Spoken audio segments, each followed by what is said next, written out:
بسم اللہ الرحمن الرحیم۔ السلام علیکم ورحمۃ اللہ۔ سورۃ الکہف کی آیات 32 تا 44 میں اللہ سبحانہ و تعالی نے ایک باغ والے کا ذکر فرمایا ہے جسے اللہ سبحانہ و تعالی نے 2 بہترین باغات عطا فرمائے تھے، لیکن باغ والا اللہ کا شکر ادا کرنے کے بجائے مادہ پرستی کے شرک میں مبتلا ہو گیا۔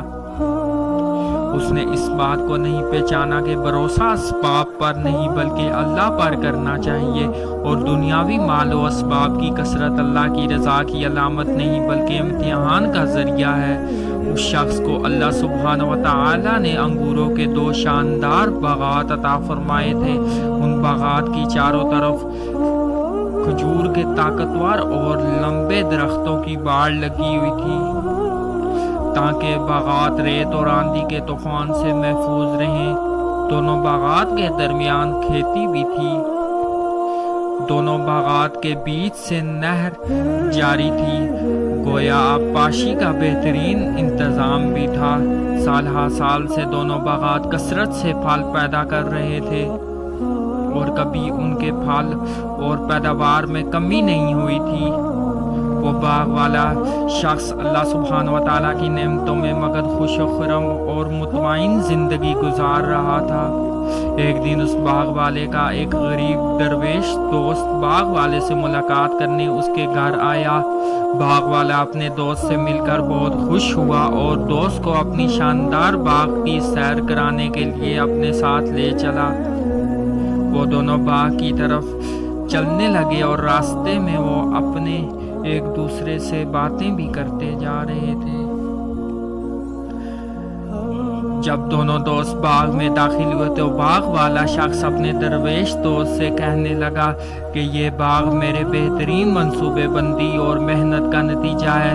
ساتھ ہی باغ والے نے اپنے مال و دولت پر تکبر کرتے ہوئے اپنے دوست سے کہا کہ میں تم سے زیادہ مالدار اور شان و شوکت والا ہوں۔ وہ اپنے باغ پر فخر کرتے ہوئے مزید کہنے لگا کہ میرا خیال ہے کہ یہ باغ کبھی برباد نہیں ہوگا اور نہ ہی کبھی قیامت آئے گی۔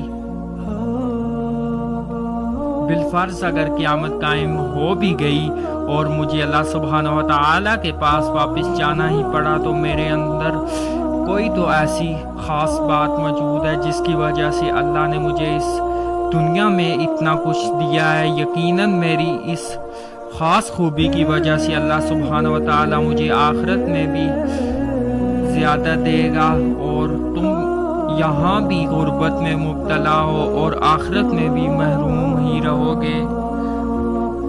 جب دونوں باغ میں ٹہل رہے تھے تو باغ والے کو اس کے درویش دوست نے سمجھاتے ہوئے جواب دیا کہ جب تم اپنے باغ میں داخل ہوئے تو تم نے یہ کیوں نہ کہا کہ جو اللہ کو منظور ہوتا ہے وہی ہوتا ہے۔ اللہ کی توفیق کے بغیر کسی کو کچھ کرنے کی طاقت نہیں ہے۔ تم نے یہ بھی کیوں نہ کہا کہ یہ باغ اور دولت اللہ کی عطا ہے، میرا کمال نہیں۔ تم نے تو اللہ کے دیے ہوئے اس باغ کو اپنی محنت اور منصوبہ بندی کا نتیجہ قرار دے کر گویا تم نے اللہ کے فضل و کرم کا بالکل انکار ہی کر دیا۔ وہ اللہ جس نے آدم علیہ السلام کو مٹی سے اور تمہیں نطفے سے پیدا فرمایا کہ پورا انسان بنا دیا، ہاتھ پاؤں اور دیگر اعضاء کی سلامتی کے ساتھ تمہیں پیدا فرمایا اور تمہیں ہر طرح کی معذوری سے بچایا، تمہیں تو اس اللہ سبحانہ و تعالیٰ کو ہرگز نہیں بھولنا چاہیے۔ میں تو صرف اللہ سبحانہ و تعالیٰ کو ہی اپنا پروردگار سمجھتا ہوں۔ مجھے یقین ہے کہ وہ مجھے محض اپنے فضل و کرم سے ہر خیر عطا فرماتا ہے۔ میں اسی اللہ سبحانہ و تعالیٰ کا شکر ادا کرتا ہوں اور کسی کو بھی اس کا شریک نہیں ٹھہراتا۔ درویش دوست نے باغ والے کو سمجھاتے ہوئے کہا کہ دنیا کا مال و اسباب تو انسان کی آزمائش اور امتحان کے لیے ہے کہ وہ اللہ کا شکر ادا کرتا ہے یا اس کی نافرمانی کرتا ہے۔ کسی کو زیادہ اور کسی کو کم دے کر آزمائش میں ڈالا جاتا ہے۔ درویش دوست نے کہا کہ اگر تمہارا خیال ہے کہ میں مال اور اولاد میں تم سے کم ہوں تو مجھے امید ہے کہ اللہ سبحانہ و تعالیٰ مجھے تم سے بھی زیادہ مال اور اولاد عطا فرما دے۔ درویش دوست نے باغ والے کو ڈرایا کہ ممکن ہے کہ جس باغ پر تمہیں اتنا غرور ہے اللہ سبحانہ و تعالیٰ تم سے ناراض ہو کر تمہارے اس باغ پر آسمان سے بجلیاں گرا دے اور اس باغ کو صاف چٹیل میدان بنا دے۔ درویش دوست نے مزید سمجھایا کہ ذرا سوچو، اگر اللہ سبحانہ و تعالیٰ اس باغ کے پانی کو خشک کر دے پھر تم کہاں سے پانی تلاش کر کے لا سکو گے؟ تمہارا سارا باغ سوکھ کر ختم ہو جائے گا۔ اس لیے اللہ سبحانہ و تعالیٰ کی ناراضگی سے ڈرتے رہو اور اللہ کی نعمتوں پر شکر ادا کرتے رہو۔ باغ والے پر اس مخلص دوست کی نصیحتوں کا کچھ اثر نہ ہوا، چنانچہ اس کے باغ پر اللہ سبحانہ و تعالیٰ کے حکم سے آسمان سے ایک آگ آئی جس نے سارا باغ جلا ڈالا۔ وہ شاندار باغ راکھ کا ڈھیر بن گیا۔ باغ والا اپنے باغ کی تباہی و بربادی کو دیکھ کر بہت پچھتایا اور ہاتھ ملتا رہ گیا۔ اس کی منصوبہ بندی، محنت اور سرمایہ سب برباد ہو گیا اور وہ کہنے لگا کہ کاش میں اللہ سبحانہ و تعالیٰ کے ساتھ کسی کو شریک نہ ٹھہراتا۔ اس تباہی سے نہ کوئی گروہ اسے بچا سکتا، نہ ہی وہ اسے بربادی کا کسی سے بدلہ لے سکا۔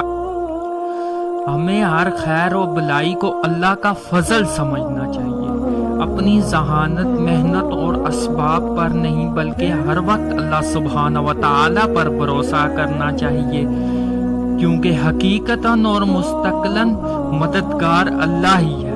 اور یاد رکھنا چاہیے کہ اللہ اپنی نعمتیں جب چاہے ہم سے واپس لے سکتا ہے۔ دنیا دار امتحان ہے جس میں ہر لمحہ مختلف انداز سے ہمارا امتحان ہوتا رہتا ہے کہ ہم اللہ سبحانہ و تعالیٰ کی نافرمانی کرتے ہیں یا فرما برداری۔ ہمیں اللہ سبحانہ و تعالیٰ کی نعمتوں پر تکبر نہیں بلکہ اللہ کا شکر ادا کرنا چاہیے اور اس کے